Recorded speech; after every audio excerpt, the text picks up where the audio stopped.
এই রকম অস্ত্র নিয়ে ক্যাম্পে আনাগোনা করে কিংবা রক্তক্ষরণ হয়েছে আপনারা 2-4টা দেখেছেন। তাদেরকে চিহ্নিত করা হলো আমাদের মূল কাজ এবং তাদেরকে আইন অনুযায়ী তাদের ব্যবস্থা নেওয়া।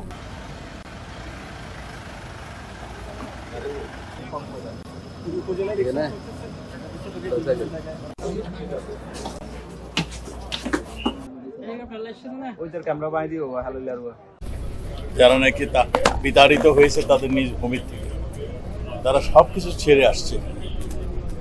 কাজেই তাদের তো ভবিষ্যৎ কি হবে তারা কিছুই অনিশ্চিত।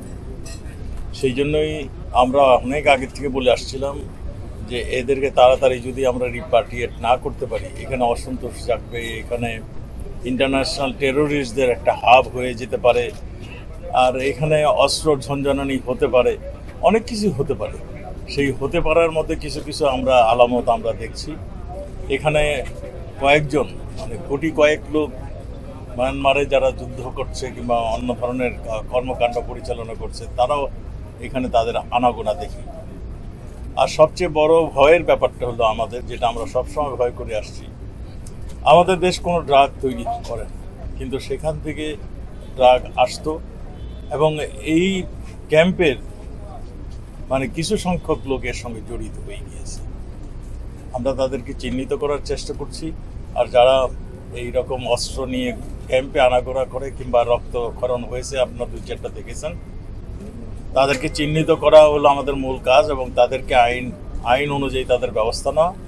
এই এপিবিএন ক্যাম্পে এসে আমরা তাদের খোঁজ খবর নিয়েছি, তারা কি অসুবিধা ফেস করছে, তাদের অসুবিধাগুলো শুনে, এবং আমরা এইটাই বলেছি যে বাংলাদেশ একটা ইতিহাস সৃষ্টি করেছে জঙ্গি দমন, সন্ত্রাস দমন, এবং কোভিডের সময় আমাদের পুলিশ বাহিনী যখন সবাই যার অবস্থানে চলে গিয়েছিল, আমাদের পুলিশ বাহিনী কোভিড সময় আত্মমানবতার সেবার কথা বলুন, জঙ্গি দমনে বলুন, সন্ত্রাস দমনে বলুন, তারা যেই ভূমিকা রাখছে, আজকে এপিবিএন এই জায়গাটাও সেই ভূমিকাটাই রাখছে।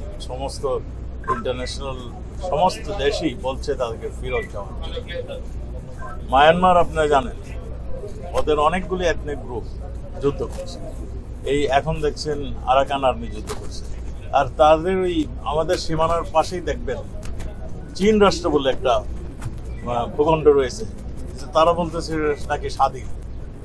এইরকম অনেক ঝামেলা তারা ফেস করছে এবং তাদের আমরা অনেক সময় দেখেছি তারা আমাদের সঙ্গে যে সমস্ত কমিটমেন্টগুলি করেছে, আমাদের ড্রাগের সমন্বিতভাবে কাজ করবো বলে আমরা একটা এমইউ করছি। এমইউ পর্যন্তই শেষ, আর কোনো কাজ তারা করেনি, সহযোগিতা করেনি।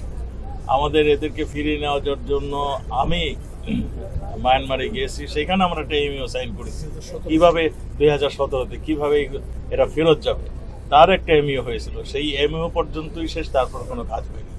আমাদের সব সংস্থাই কাজ করছে তাদের ফিরিয়ে নেওয়ার জন্য।